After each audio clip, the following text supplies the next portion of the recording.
Class 12 का जो human reproduction chapter चल रहा है उसमें एकदम इम्पोर्टेंट टॉपिक है प्रेगनेंसी एंड एम्ब्रियोनिक डेवलपमेंट। इससे पहले हम लोग फर्टिलाइजेशन इम्प्लांटेशन को पढ़ चुके थे, ठीक है। तो उसका आगे का टॉपिक जो है ये चैप्टर हम पूरा करा रहे हैं। आगे इसके बाद का जो वीडियो होगा वो पार्टिट्यूशन और लैक्टेशन होगा, और फिर इसका जो एक्सरसाइजेस से क्वेश्चन वो भी कराएंगे, और इसके बाद रिप्रोडक्टिव हेल्थ भी आगे आएगा। तो इस चैनल को सब्सक्राइब कर लो, शेयर कर लो और बेल आइकन को लगा दो, ताकि जब भी कोई नया वीडियो अपलोड हो तो तुरंत पहुंचे। तो इसको एकदम क्लियर रखना है। अगर आपको बायोलॉजी में आपको टॉप करना है, ठीक है, तो इस पॉइंट्स को क्लियर रखना है। और इसके बाद हम ये भी बता दे रहे हैं, इसके बाद हम लोग जेनेटिक्स का जो है जेनेटिक्स का वीडियो रेंडल का लो, ठीक है, और आपका जो माइक्रोब्स ह्यूमन वेलफेयर ये सब सारा टॉपिक का बनाएंगे। तो इसी चैनल में सब मिलेगा, इसको सब्सक्राइब करना। तो अभी तक हम लोग जाने थे कि इम्प्लांटेशन हो चुका था। तो जो इम्प्लांटेशन नहीं जानता है, इम्प्लांटेशन के बारे में नहीं जानता है, चैनल में जाके पहले इम्प्लांटेशन का वीडियो देख लो, इम्प्लांटेशन में होता क्या था, ठीक है। फर्टिलाइजेशन और इम्प्लांटेशन को पहले देख लो, उसके बाद ये समझ में आने वाला, मेरे समझ में नहीं आएगा। तो वही याद रखना है कि इम्प्लांटेशन में अगर हम हल्का सा याद दिला देते हैं इम्प्लांटेशन में होता क्या था, हल्का सा बता देते हैं। जैसे हम लोग जैसे जो जाइगोट है, फर्टिलाइजेशन के बाद जो जाइगोट बनता है, फर्टिलाइजेशन हो गया था, हम लोग पढ़े थे फर्टिलाइजेशन हो गया था, है ना, फैलोपियन ट्यूब के अंदर फर्टिलाइजेशन हो गया था। तो फर्टिलाइजेशन होने के बाद जो जाइगोट है वो मिटोटिक डिवीजन करता है ना। और मिटोटिक डिवीजन होने से जाइगोट जो है मूव करता है। जैसे ही मिटोटिक डिवीजन स्टार्ट होता है, ठीक है, इसमें जाइगोट में तो मूव करने लगता है कहाँ से, स्थमस से, है ना। कहाँ से, स्थमस से। स्थमस क्या है, फैलोपियन ट्यूब का भाग है, वहां से मूव करने लगता है। किसकी तरफ करने लगता है, यूटेरस के। अब क्या होता है, उसके अंदर में 2, 4, 8, 16 डॉटर सेल बन जाता है उसी के अंदर, ठीक है, वो उसके अंदर बनने लगता है। वही जो जाइगोट है, ठीक है, वहां पर जो डिवीजन हो रहा है, जब वो यूटेरस की तरफ बढ़ता है तो उसी के अंदर में जो है 2, 4, 8, 16 डॉटर सेल बनने लगता है। उसी को ब्लास्टोमर बोलते हैं। मतलब वही जो जाइगोट था उसके अंदर सेल डिवीजन जो हुआ उससे वो बदल गया, 2, 4, 8, 16 डॉटर सेल में बदल गया। अब वो ब्लास्टोमर्स बन गया। अब क्या है, जो एम्ब्रियो है, ठीक है, वही अब एम्ब्रियो बन गया, वही जाइगोट अब एम्ब्रियो बन गया। The embryo with 8 to 16 blastomeres. अब उसके अंदर में तो 8 to 16 ब्लास्टोमर है, ठीक है। अब वो बदल जाता, अब उसको बोलते हैं मोरूला। अब उसको बोलेंगे मोरूला। अब वो मोरूला बन गया। अब मोरूला अभी नहीं रुकेगा और डिवाइड करेगा और ट्रांसफॉर्म हो जाएगा ब्लास्टोसिस्ट में। मतलब अब वो मोरूला से बन गया ब्लास्टोसिस्ट। तो ब्लास्टोसिस्ट में बदल गया। तो याद रखना है कि पहले फिर से बता दे रहे हैं कि पहले क्या हुआ था, जाइगोट बनने के बाद उसमें मिटोटिक डिवीजन होता है ना। जैसे ही जाइगोट मूव करने लगता है यूटेरस की तरफ तो उसमें मिटोटिक डिवीजन होता है। और फिर उसके अंदर में कहां से मूव कर रहा है वो, स्थमस से। कहां जा रहा है, यूटेरस की तरफ। फिर क्या होता है, उसमें वही डिवीजन के चलते जो है 2, 4, 8, 16 डॉटर सेल बन जाता है। उस वही बदल जाता है उसके अंदर, या बोल सकते हो वही जाइगोट में ऐसा होने लगता है। और उसको जो बदला जो बढ़ जाता है डॉटर सेल, उसको ब्लास्टोमर्स बोलते हैं। अब वही जाइगोट अब एम्ब्रियो कहलाएगा। अब एम्ब्रियो बन गया। अब एम्ब्रियो विद 8 to 16 ब्लास्टोमर्स। अब तो उसके अंदर 8 to 16 डॉटर सेल है, वही ब्लास्टोमर्स है। अब उसका नाम बदल जाएगा, वो हो जाएगा मोरूला। मतलब वो मोरूला बन गया, ठीक है। कौन बन गया, एम्ब्रियो।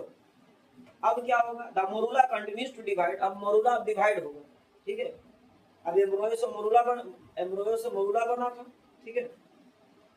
अब मोरूला फिर डिवाइड करेगा और ट्रांसफॉर्म हो जाएगा ब्लास्टोसिस्ट में। मतलब अब वो बन गया ब्लास्टोसिस्ट। मतलब एम्ब्रियो मोरूला से ब्लास्टोसिस्ट बन गया। एम्ब्रियो मोरूला से ब्लास्टोसिस्ट बन गया।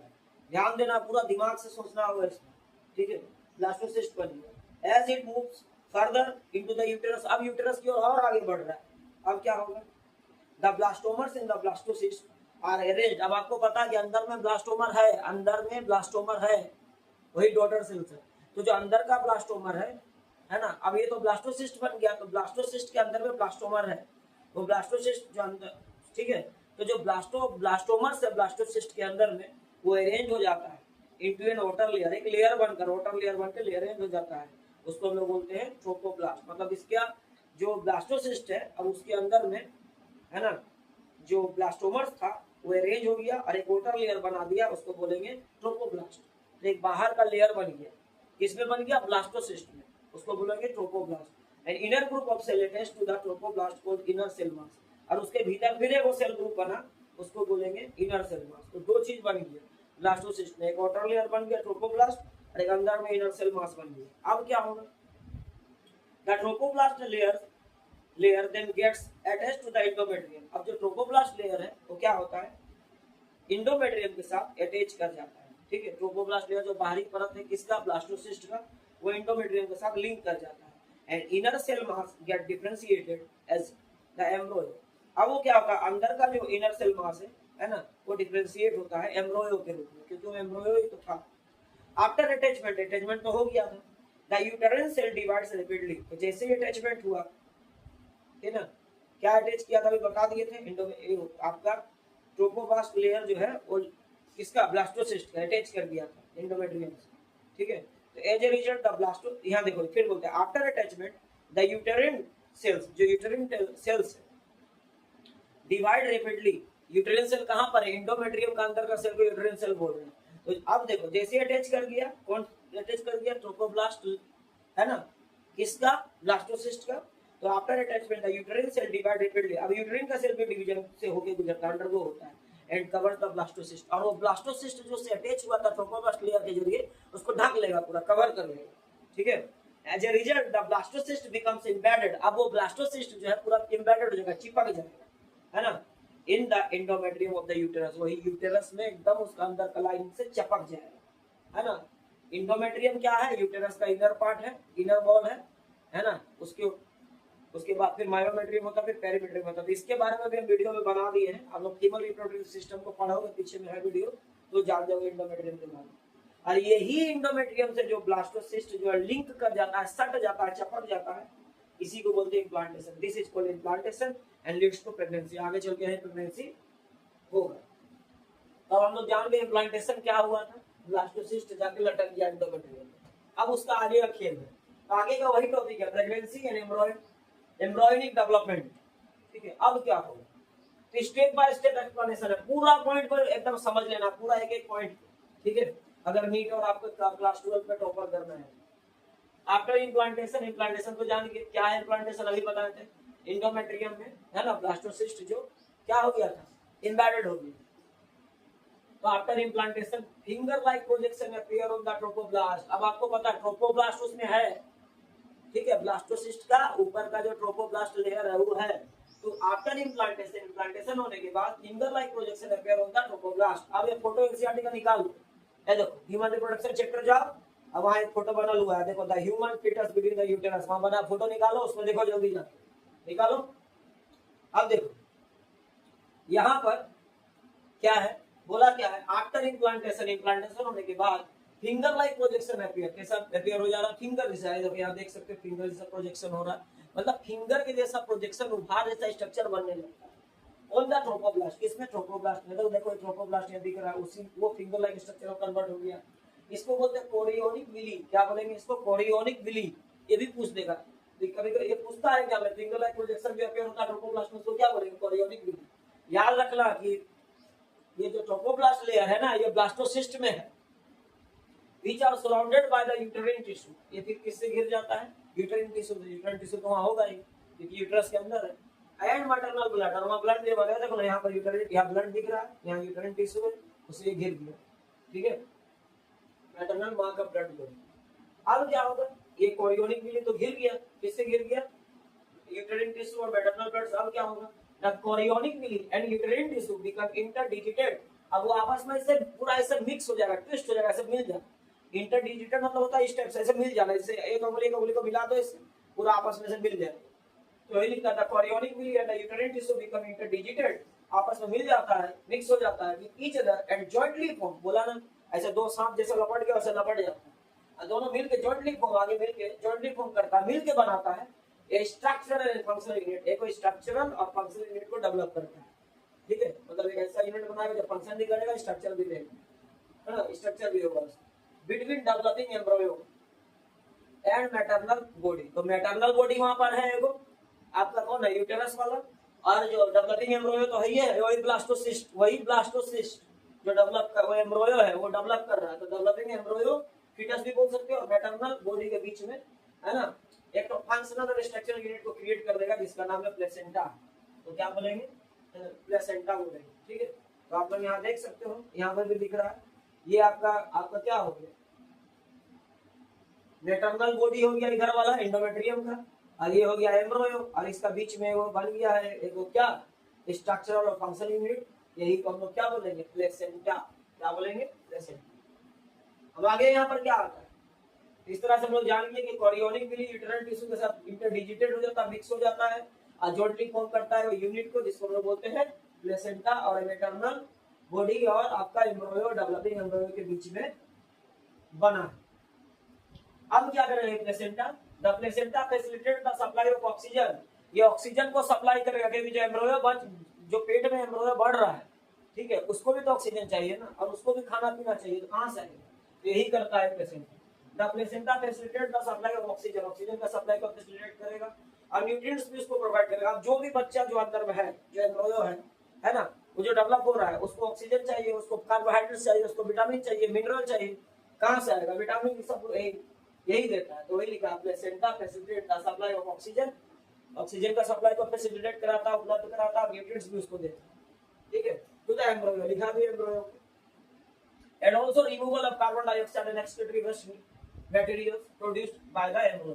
अब जो भी, अब तो उसको मतलब वो भी तो एक्सक्रीशन करेगा ना एम्ब्रियो, उसका भी तो वेस्ट मटेरियल निकलेगा, तो उसको वहां से ले जाना है बाहर, तो उसको ले जाने का काम भी यही करता है। also removal of carbon dioxide excretory waste material produced by the embryo, जो भी एक्सक्रीटरी प्रोडक्ट है, उत्सर्जी पदार्थ है, वेस्ट मटेरियल है, अब जो भी वेस्ट है, नाइट्रोजन वेस्ट जो भी रहे, उसको तो क्या करेगा, एम्ब्रियो के जेबी, और कार्बन डाइऑक्साइड भी वेस्ट मटेरियल है, उसको वहां से हटाने का भी काम करता है। हो गया, फिर क्या होगा, the placenta is connected to the embryo. अब प्लेसेंटा जो है, यहाँ आप देख सकते हो प्लेसेंटा है, एम्ब्रियो से कनेक्ट रहता है थ्रू एन, है ना, थ्रू एन अम्बिलिकल कॉर्ड। एक और आ गया, आप देखो यहाँ पे, यहाँ फोटो निकालो एनसीईआरटी, यहाँ पर आपको दिख रहा है प्लेसेंटा, लिखा है ना प्लेसेंटल विली, और यहाँ पर आपका दिख रहा है एम्ब्रियो, तो इसका बीच में वो पाइप जैसा स्ट्रक्चर है, लंबा सा पाइप टाइप का, पुल टाइप का, है ना, इसी को बोलते हैं अम्बिलिकल कॉर्ड, इसको बोलते हैं अम्बिलिकल कॉर्ड, लिख लोगे इसको।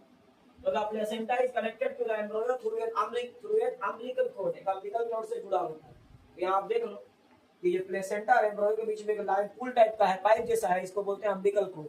तो इसको याद रखो कि प्लेसेंटा किससे, एम्ब्रियो से किसके जरिए जुड़ा रहता है, अम्बिलिकल कॉर्ड से। ये क्या करेगा, देखो ये भी ट्रांसपोर्ट का काम करेगा, which helps in transport of substances to and from the embryo। Embryo की ओर ले जाना है और एम्ब्रियो से बाहर ले जाने में जो करना है, क्योंकि प्लेसेंटा भी कर रहा था, अभी अब देखो तो ऑक्सीजन सप्लाई करवा रहा था कार्बन डाइऑक्साइड को, वहां से क्या कर रहा था, रिमूवल भी करवा रहा था, तो उसको ले जाने आ जाने का जो काम करना है प्लेसेंटा को, एम्ब्रियो का, कौन करेगा, एक पुल चाहिए, तो वही पुल का काम करता है, कौन करता है, आपका अम्बिलिकल कॉर्ड होता है। इसके बिना प्लेसेंटा और एम्ब्रियो में ट्रांसफर नहीं हो सकता, तो वही दिखा, ट्रांसपोर्ट ऑफ सब्सटेंसेस करता है टू एंड फ्रॉम, मतलब वहां से कुछ लेके जाता है और वहां को कुछ लेके जाता है, ठीक है। कुछ एम्ब्रियो में लेके जाना रहता है, कुछ एम्ब्रियो से लेके जाना रहता है वहां, तो ये लिखा है to and from. Placenta also acts as an endocrine tissue, और एक काम है प्लेसेंटा का, एक और काम है, यहाँ से देखो प्लेसेंटा का एक और काम है, कुछ हार्मोन छोड़ेगा, ठीक है, जो आपका एम्ब्रियो का डेवलपमेंट के लिए, प्रेगनेंसी का मेंटेनेंस के लिए बहुत जरूरी है, लैक्टेशन के लिए भी, जो दूध वहां का दूध आने वाला उसके लिए।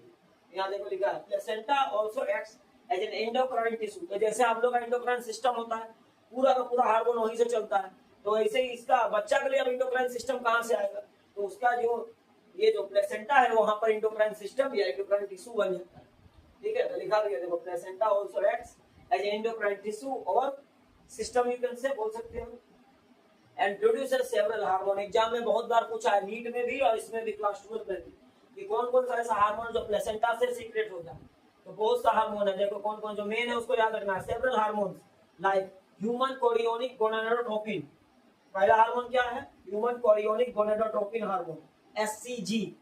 और याद रखना है, जब प्रेगनेंसी किट चेक होता है ना, तो यही हार्मोन के जरिए, इसी हार्मोन को डिटेक्ट करता है आपका किट, और पता करता है आपका प्रेगनेंसी को बताता है, जो प्रेगनेंसी चेकिंग होता है, यही हार्मोन जो किट होता है ना, इसी को चेक करता है उस लेवल को, और उसमें पॉजिटिव आता है।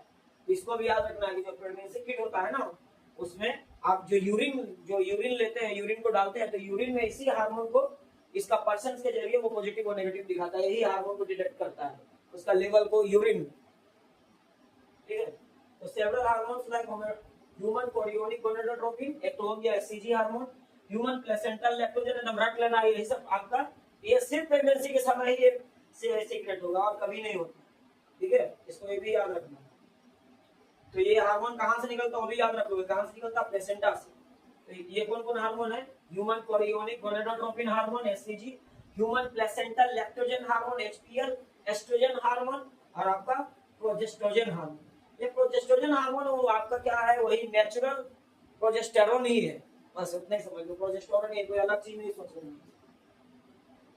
यहाँ तक तो हो गया।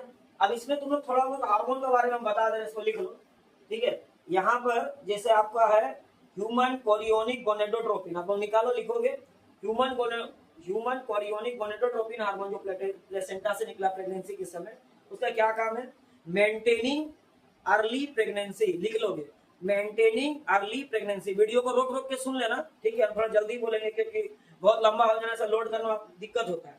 तो फिर से बता दे रहे एससीजी का मेंटेनिंग अर्ली प्रेगनेंसी, प्रेगनेंसी का पहला स्टेज को मेंटेन करता है ना, कैसे करता है, बाय सपोर्टिंग कॉर्पस ल्यूटियम। वो कॉर्पस ल्यूटियम याद करो, जो ओजेनेसिस पढ़ा था या इम्प्लांटेशन को सुना है, वो कॉर्पस ल्यूटियम जान रहा, अगर नहीं जानते तो इम्प्लांटेशन को जाकर फिर से प्ले करो, वीडियो है, ठीक है, और ओजेनेसिस को थोड़ा जाकर प्ले करो। तो याद रखना है क्या कर रहा है SCG, maintaining early pregnancy bye supporting corpus luteum, corpus luteum को सपोर्ट करके, याद रहेगा। और अभी एक और बता दो, उसको भी लिखना, detected by the pregnancy kit. तो प्रेगनेंसी जो होम जो प्रेगनेंसी किट होता है जिसमें हम लोग होम में प्रेगनेंसी को डिटेक्ट करते हैं, वहां पर भी यही हेल्प करता है, यही हार्मोन का जो चेक किया जाता है यूरिन। तो ये तीन काम इसके, तीन चीज इससे हम लोग जान गए क्या करता है, इसका काम तो हम लोग जान गए कि मेंटेनिंग अर्ली प्रेगनेंसी, और कैसे करता है, बाय सपोर्टिंग कॉर्पस ल्यूटियम, और दूसरा यही एससीजी को ही प्रेगनेंसी किट डिटेक्ट करता है, detected by the pregnancy kit during positive test. फिर आगे आता है और एक हार्मोन है, उसका नाम क्या है, आगे वाला हार्मोन का उसका नाम है ह्यूमन प्लेसेंटल लैक्टोजन। तो जैसा नाम ही लग रहा है लैक्टोजन लिखा है, इसका मतलब पक्का पता है कि ये लैक्टेशन में हेल्प करेगा, क्योंकि प्रेगनेंसी के बाद उसको जब बच्चा आगे चलकर डिलीवर होगा तो उसको माँ को दूध पिलाना, तो दूध पिलाना है, तो दूध जो है मेमोरी ग्लैंड में एक्टिवेट होना चाहिए, बनना चाहिए। तो मेमोरी ग्लैंड में कैसे बनेगा, तो एक हार्मोन जो है यही हार्मोन उसको सपोर्ट करता है, ठीक है, यहाँ लिखा भी है, तो इसका लिख लो, इसका ह्यूमन प्लेसेंटल लैक्टोजन एचपीएल, ये क्या करता है, सपोर्टिंग फीटल ग्रोथ, जो फीटल बढ़ रहा है ना, सॉरी जो फीटस बढ़ रहा है, फीटस जो एम्ब्रियो फीटस बढ़ रहा है उसका ग्रोथ में सपोर्ट करता है। तो लिख लोगे ह्यूमन प्लेसेंटल लैक्टोजन का सपोर्टिंग फीटल ग्रोथ, फीटस का ग्रोथ को सपोर्ट करता है, and preparing the mother's body for lactation, और लैक्टेशन के लिए दूध बनाने का जो प्रोसेस है, दूध बनाने का जो प्रोसेस है मेमोरी ग्लैंड में, उसमें भी हेल्प करता है, उसको प्रिपेयर करता है मदर का बॉडी को कि आगे चल के वो लैक्टेशन, ताकि लैक्टेशन करे, लैक्टेशन क्योंकि आगे चल के उसको दूध देना है बच्चा, तो ये लैक्टेशन में भी हेल्प करता है, ठीक है। तो हो गया। और एस्ट्रोजन तो आप लोगों को बता ही दिए थे हम, जिसको नहीं पता एस्ट्रोजन के बारे में आप देख लोगे, वो आपका किसमें, ओजेनेसिस में, और वही प्रोजेस्टेरोन भी उसी में, ठीक है। अब आगे क्या बोलता है, in the later phase of pregnancy, अब प्रेगनेंसी का आगे का फेज आ गया, लेटर हो गया और देर हो गया, और आगे का लेटर फेज मतलब और आगे बढ़ रहा है प्रेगनेंसी, तो in the later phase of pregnancy, जो प्रेगनेंसी का अंतिम चरण तक पहुंचता है, ये हार्मोन कॉल्ड रिलैक्सिन, अब एक और हार्मोन एक्टिवेट होता है, relaxin, is also secreted by the ovary. याद रखना, ओवरी से एक और हार्मोन जब प्रेगनेंसी का लेट स्टेज आता है, मतलब प्रेगनेंसी जब आगे और बढ़ते जाता है, तो एक और हार्मोन सीक्रेट होता है ओवरी के जरिए, उसका नाम है रिलैक्सिन, ये दे देगा, हाँ लेटर फेज में आता है। फिर देखो कौन कौन हार्मोन यहाँ पर हो गया है, एससीजी भी पढ़े, एचपीएल पढ़े, रिलैक्सिन, ये सब सिर्फ प्रेगनेंसी के समय ही एक्टिवेट होता है, याद रखना है, ये सब सिर्फ प्रेगनेंसी के समय ही एक्टिवेट होता है। तो याद रखोगे ये एससीजी, एचपीएल, रिलैक्सिन, ये सिर्फ प्रेगनेंसी के समय ही सीक्रेट होता है और समय में नहीं होता, ठीक है। बाकी हार्मोन हो सकता है लेकिन ये सब नहीं होता। During pregnancy the levels of other hormones, है ना, during pregnancy the levels of other hormones, कुछ और हार्मोन सब, है ना, जो और भी हार्मोन इसके अलावा और भी तो हार्मोन है ना, लाइक एस्ट्रोजन, प्रोजेस्टेरोन्स, प्रोजेस्टेरोन्स क्या है, इसको डरना नहीं है, प्रोजेस्टेरोन्स, सॉरी प्रोजेस्टेरोन्स जो है ये नेचुरल प्रोजेस्टेरोन ही है, बता देते हैं, स्टेरॉइड हार्मोन नेचुरल प्रोजेस्टेरोन है, यही जो प्रोजेस्टेरोन है ना, इसी का नेचुरल रूप है, मतलब नेचुरल प्रोजेस्टेरोन यही प्रोजेस्टेरोजन है, तो प्रोजेस्टेरोन है ना, प्रोजेस्टेरोन और प्रोजेस्टेरोजेंस अलग नहीं है, तो नेचुरल प्रोजेस्टेरोन ही प्रोजेस्टेरोजेंस है। During pregnancy, the level of other hormone like estrogen, progestogens, cortisol hormone, prolactin hormone, thyroxine hormone, ये सब भी जो है ना इंक्रीज कर जाता है प्रेगनेंसी के साथ। तो during pregnancy the levels of other hormones like oestrogen, progesterone, cortisol, prolactin, thyroxine, etc are increased, ये भी बढ़ जाता है ना।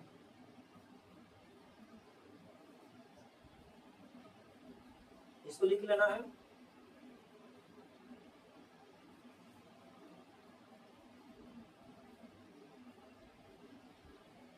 तो ये क्या करता है, increase several folds in the maternal blood. तो मैटरनल ब्लड में बड़ी फोल्ड में बड़ी मात्रा में ये सब बढ़ जाता है। कौन कौन बढ़ जाता है, यही हार्मोन। अब क्या होता है, इससे होगा क्या, increase production of these hormone, है ना। इसका जो बढ़ा हुआ हार्मोन का जो प्रोडक्शन है ना, is essential for supporting the foetal growth. जो फीटल ग्रोथ हो रहा है, फीटल ग्रोथ के लिए बहुत इंपॉर्टेंट है, फीटल ग्रोथ के लिए इंपॉर्टेंट है जो फीटस डेवलप कर रहा है। और मेटाबॉलिक चेंजेस जो होता है मदर में, उसके लिए जरूरी है। एंड मेंटेनेंस ऑफ प्रेगनेंसी, तो जितना भी मेटाबॉलिक प्रोसेस होगा मां के अंदर में प्रेगनेंसी के समय, है ना, उसके लिए बहुत जरूरी है। मेटाबॉलिक प्रोसेस बच्चा के लिए भी जरूरी है और मेंटेनेंस ऑफ प्रेगनेंसी के लिए भी जरूरी है। ठीक है, इसको जूम करके देख के लिखो पॉइंट पूरा।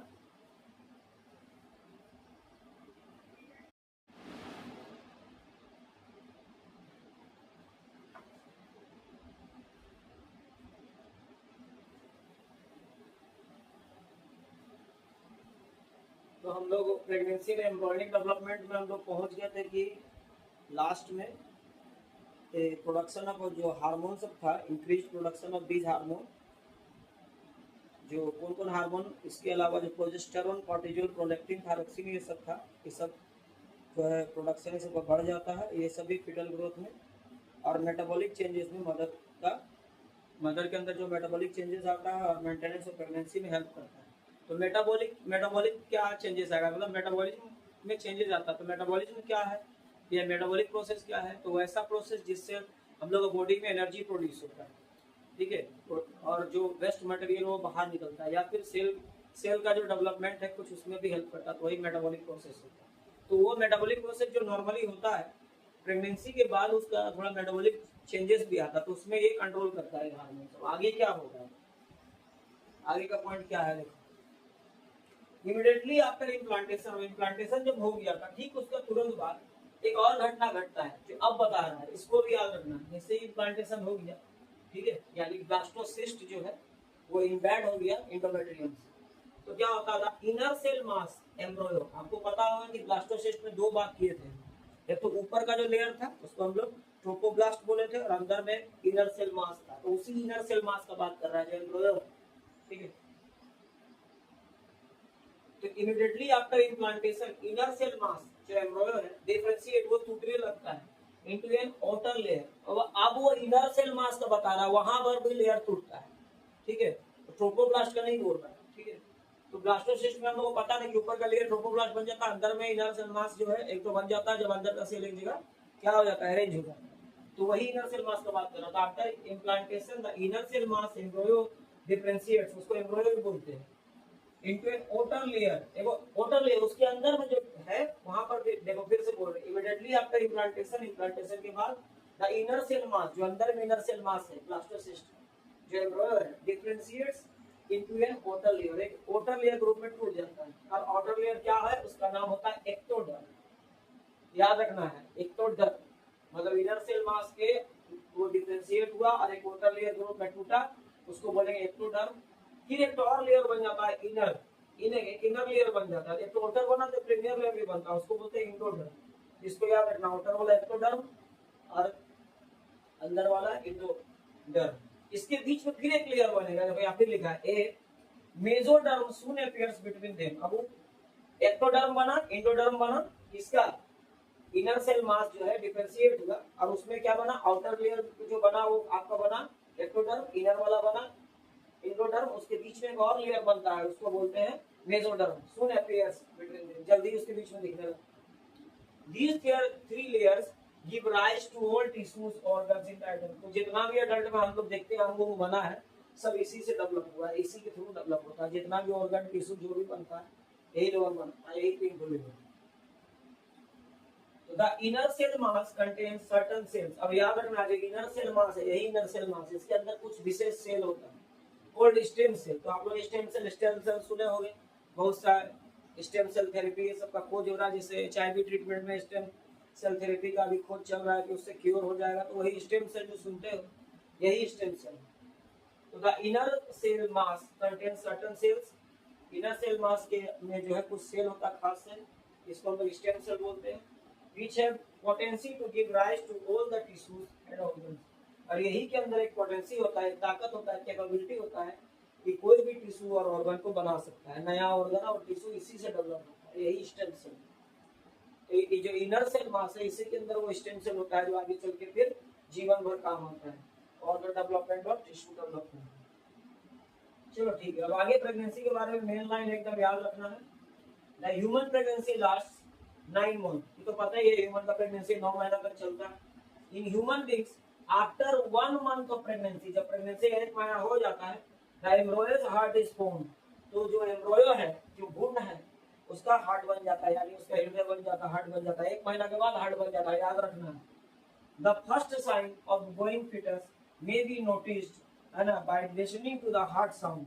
तो जो भी डॉक्टर है वो आपका प्रेगनेंसी को पहला साइन जो है कि प्रेगनेंसी सही जा रहा है कि नहीं, बढ़ता हुआ फीटस का, उसको चेक करने का पहला साइन है कि उसका हार्ट को सुना जाता है, ठीक है, 1 महीना के आसपास। और उसको अल्ट्रासाउंड के जरिए भी सुन सकते हैं या फिर स्टेथोस्कोप लगा के भी पेट में ऐसे लगा के सुन सकते हैं। तो 2 टाइप से सुना जा सकता है, या तो स्टेथोस्कोप से या फिर अल्ट्रासाउंड मशीन के जरिए। तो यानी हार्ट का आवाज आने लगता है और मतलब इससे पता चलता है कि फीटस ग्रो कर रहा है। By end of the second month, अब जब दूसरा महीना खत्म होगा pregnancy, the foetus develops limbs and digits. अब उसका जो हाथ पैर है वो सब बनना चालू हो जाता है, लिम्स उसी को बोलेंगे, लोअर अपर लिम्स और पंजे में लिम्स एंड डिजीज, थोड़े हाथ पैर को बोलेंगे। Bye the end of 12 weeks, अब 12 वीक्स हो गया, मतलब ठीक है 12 सप्ताह हो गया, फर्स्ट ट्राइमेस्टर खत्म हो गया, पहला ट्राइमेस्टर खत्म हो गया, ट्राइमेस्टर में भी बढ़ सकते हो, ठीक है, 3 महीना करें। Most organs are formed. तो जब पहला ट्राइमेस्टर खत्म हो जाता है, 12 सप्ताह बीत गया, तो उसमें अब उसका ज्यादातर बच्चा जो अंदर में है, भ्रूण है, फीटस है, उसका पूरा ज्यादातर अंग बन जाता है, जैसे कि द लिम्स बन जाता है, एक्सटर्नल जेनिटल ऑर्गन, और उसका अगर जो वेजाइना पेनिस जो बनना उसे बन जाता है। इन द 5th मंथ और फर्स्ट, अब 5वां महीना जब हो जाता है, 5वां महीना जब घुसता है, तो first movement of the foetus hair on the head can be seen. अब वो बच्चा का बाल सब दिखने लगता है माथा में, और वो बच्चा थोड़ा बहुत उसका मूवमेंट इधर उधर, बच्चा इधर उधर होता है, वो भी दिखने लगता है, हाथ का थोड़ा बहुत वो सब हिलाने लगता है। फिर by the end of the 24 weeks, अब 24 सप्ताह बीत गया, end of the second trimester भी खत्म हो गया, body is covered with fine hair, eyelids separated eyelashes. अब वो बच्चा का बॉडी फाइन हेयर से ढक जाएगा, ठीक है, और उसका आईलिड बन जाएगा, फिर आईलेस बन जाएगा, ये सब बन जाएगा। और पहला बार आईलिड सब सेपरेट हो जाता है, ये अलग अलग हो जाता है, हो गया, ये सब बन जाता है आपको। और bye the end of 9 month, और जब 9वां महीना खत्म होता है प्रेगनेंसी का, फीटस इज फुली डेवलप्ड। अब पूरी तरह से डेवलप हो गया, उसमें कोई डेवलपमेंट नहीं, बच्चा पूरी तरह से डेवलप हो जाता है, डिलीवरी अब किसी भी टाइम में वो डिलीवर हो सकता है। तो इसके बाद आपका जो नया वीडियो होगा, नेक्स्ट वीडियो होगा, इस चैप्टर का सबसे लास्ट टॉपिक होगा पार्टुरेशन एंड लैक्टेशन, ठीक है, चाइल्ड बर्थ के बारे में, और फिर उसको दूध का कैसे दूध पिएगा, क्या होगा, दूध पीने से क्या होता नहीं होता, कौन सा एंटीबॉडी उसको मिलता है, सब भी उसी में मिलेगा। इस तरह से बायोलॉजी का जितना अच्छा से अच्छा टॉपिक आपको जानना है, चैनल को सब्सक्राइब कर लो और इसको अच्छा से पढ़ो ताकि नीट और क्लास 12 में टॉप कर सको।